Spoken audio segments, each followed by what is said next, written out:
Bismillah Rahman Rahim. Today we are going to continue our first lesson, but let me explain you the main points of the previous lesson. In the previous half lesson, you have seen that Liaquat Ali Khan has pinpointed the problems of newly freed Pakistan and made the comparison of those problems with the problems that America had faced during her earlier years.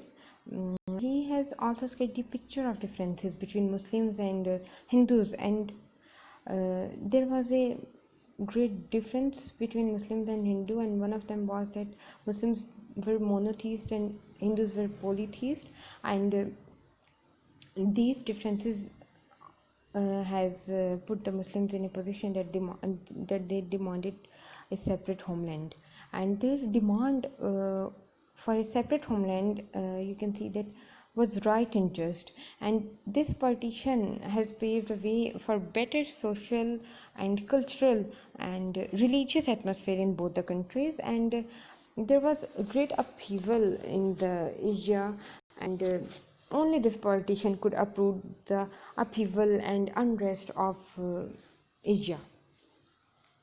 And but it has done more than that, casting on all the countries of Asia one after another. Almost everywhere you will see intense nationalism, great backwardness, impatience with colonial rule, and in some a greater or lesser degree of democratic rule. But in many of them you will also see internal strains, moral doubts, ideological conflicts, brewing hesitation and confusion. Halting democracies and ideological confusions create great anxieties for the developments in Asia, for the people of Asia, and for peace-loving and world-minded people anywhere. And in the midst of these people stands unified. It stands unified because its people are free from mental confusion, which elsewhere create disruption and cast menacing shadows on the future. They have chosen for themselves the path chalked out for them. Chalked out means prepared for them by their simple, practical, clear-cut beliefs and decisions. For most amongst those beliefs are the belief in the supreme sovereignty of God, belief in the equality of men, belief in democracy and the right of the people to be governed by their own freely chosen representatives, belief in individual destiny, in the fundamental freedom of every single man and woman, in the right of every individual to the fruits of his own honest effort, belief in the sanctity of human life and human liberty, belief in the sanctity of the home, belief in universal peace, and an equally strong belief in resisting aggression, tyranny, and exploitation. We did not have to acquire or inculcate these beliefs after the foundation of a new state. On the contrary, we founded a new state because we wanted to practice these beliefs without being inhabited by the contiguity and without being thwarted by the domination of their conflicting way of life. For us to be undemocratic are to ignore individual rights, whether of property, belief, or expression, or to bend our knee to aggression is to destroy completely the very ideals which inspired us in our demand for Pakistan. So in this paragraph, Liaquat Ali Khan has identified the problems that the colonized were facing during colonial rule, and colonized people do not want colonial rule because of their intense nationalism, and they are impatient with the colonizer. And Muslims were determined in their dream because they had a simple direction, and they had it due to their belief in one God. And Liaquat Ali Khan has explained the beliefs of Muslim in this paragraph, and their belief lead them to the demand of a separate homeland, because there was a differences in the belief of Muslims and the Hindus, and this intensity of purpose and different faith have during the last 3 years been demonstrated in ways which surprised our critics and our friends, and in some ways went beyond our own expectation. When British India was partitioned, we the Pakistanis were asked to set up a new state of 80 million people within a period of 2 months, We had no capital and no flag. Our administrative machinery had to be built up from scratch from the very beginning. We were allotted an army, but its personnel was dispersed far and wide and could not come together for months. We had no military equipment. Our share of the military equipment of British India, which was allotted to us on paper, remains largely undelivered even today. When 3 years have elapsed, being a backward people, we had no industry, no engineers, and practically no traders. Within a few months of independence, 7 million homeless refugees driven out of India came over to us in a miserable plight to seek shelter. Had it not been for the unity of our people, we might have plundered. But today, after 3 years, we are stronger than before, and in spite of some very anxious moment when our international rights and our freedom seem to be in jeopardy, we are still free. Liaquat Ali Khan has brought the attention of Americans to a very important point, that how much progress Pakistan had made during the early 3 years as a nation. Pakistanis had proved their abilities, and they lived in the face of, you can say, worst of the situation. They built administrative machinery from the very beginning. So what are the demands that our freedom makes on us? Our first duty is to ourselves. I do not say this in any spirit of selfishness or chauvinism. Our free people must maintain their own freedom first. Otherwise, they disgrace the fair name of free men and women all over the world. But the maintenance of freedom requires constant vigilance. Liberty does not descend upon a people. A people must raise themselves to it. It is a fruit that must be earned before it can be enjoyed. Underline this one. That freedom means freedom only from foreign domination is an outworn idea. It is not merely governments that should be free, but the people themselves who should be free, and no freedom has any real value for the common man or woman unless it has means freedom from want, freedom from disease, freedom from ignorance. This is the main task which confronts us. If we are to take our rightful place in the modern world, we cannot hold the clock back, and therefore it is we who must go forward at a double pace, bending all our resources and all our energies to this great purpose. Students of history are aware that during the last 2 or 3 centuries of foreign domination, our people have not kept pace with the march of civilization. It was during these centuries that Western civilization, of which you are the proud torchbearers, discovered a use for science, which, though not new, was so fast in tempo and so vast in its magnitude that it gave civilization a new orientation altogether. This is a phase that for various reasons our people missed.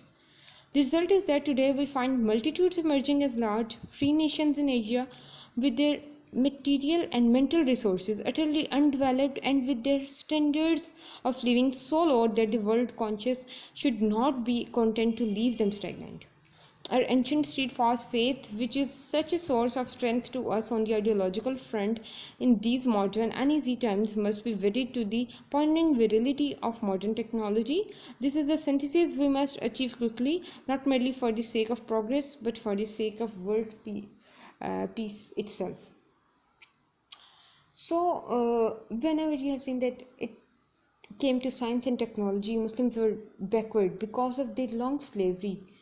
And Liaquat Ali Khan had tried to make the Americans believe that Muslims will work hard and bring themselves on an equal level to the Western world. Now you can understand the title that Pakistan and the modern world. Modern world is far better, and because of their rapid strides in science and technology, while Pakistan was an underdeveloped country. So, for I sincerely believe that war and peace and progress and prosperity are all indivisible today. The innumerable millions of Asia, as of ancient cultures and ancient civilization, have, after centuries of suppression, entered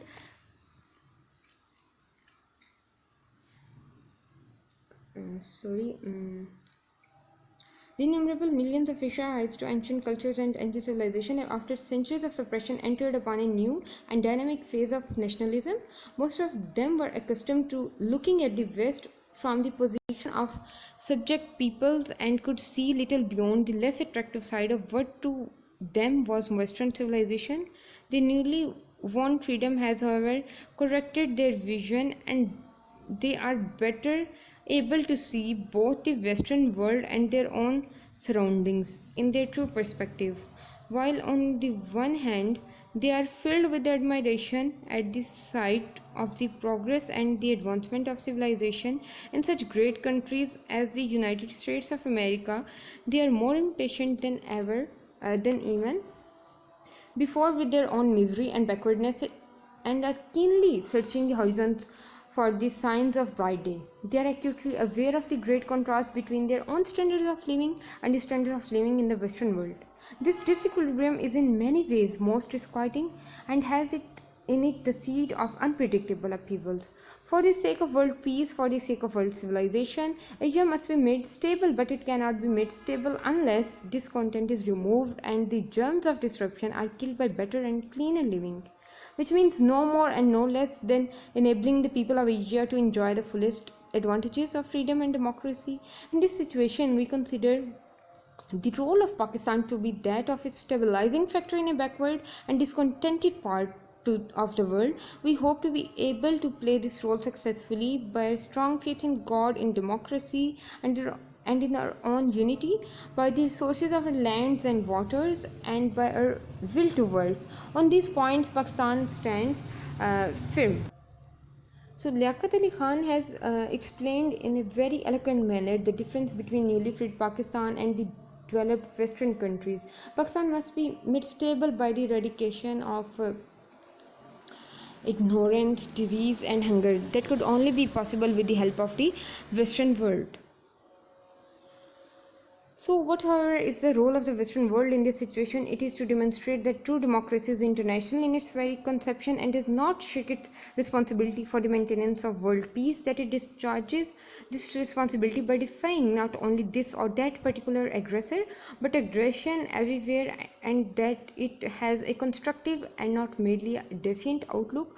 We conceive the role of the Western world to be the enlightened one of sharing its great fund of knowledge, skill, and experience with those who were denied their opportunities but who constitute a major part of the world's population, and without whose progress the world will limp along only on one leg, if at all. I have met many liberal minded and thoughtful men in your country to whom these are the only aims worth pursuing in the domain of international affairs today. I am certain, therefore, that the vast majority of your people regard the emergence of the democracy of Pakistan, its progress and future development as of great importance in Asia, and they are convinced that Pakistan's strength will be happy augury for peace. An American statesman pointed out the other day the great similarity of the beginnings of Pakistan with the early days of America, of how America began mainly as an agriculture country, just as Pakistan is today, and of how both struggled successfully to free themselves of foreign rule.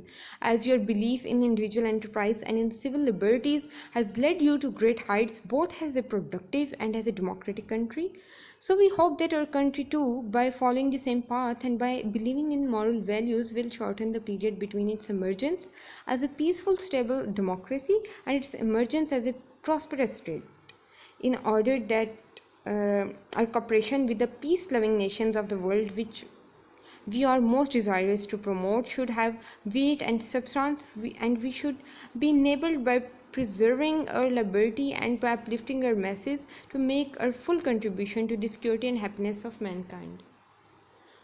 So Liaquat Ali Khan has made the Americans believe that Pakistanis will struggle for the progress of their country and ask for the help from the Western world, and claimed that Pakistan will follow the same path as American have used or pay for her followers after their freedom from colonial rule, and Pakistanis will cooperate with peace-loving nations of the world and try to bring happiness of mankind on the planet. May I leave this thought with you today? This and the heartful gratitude of one whom you have honored as the servant of a democratic and determined people. By a generous gesture of kindness and esteem, you have almost relieved me of the pleasant task which I came here to perform, namely to bring Pakistan and the United States of America closer together in the name of humanity and world peace. So the gist of the whole speech is explained in the last paragraph. The Western countries have a vital role to play. They should have shared their great fund of knowledge, skill and experience with the newly freed states. And you must have observed that Liaquat Ali Khan has delivered this speech in a very polite way and used a very suitable way in which Western world and the USA have been called out to cooperate with the newly freed Asian countries including Pakistan. So this was all for today's lecture. I hope you will do the exercise of this lecture. Thank you.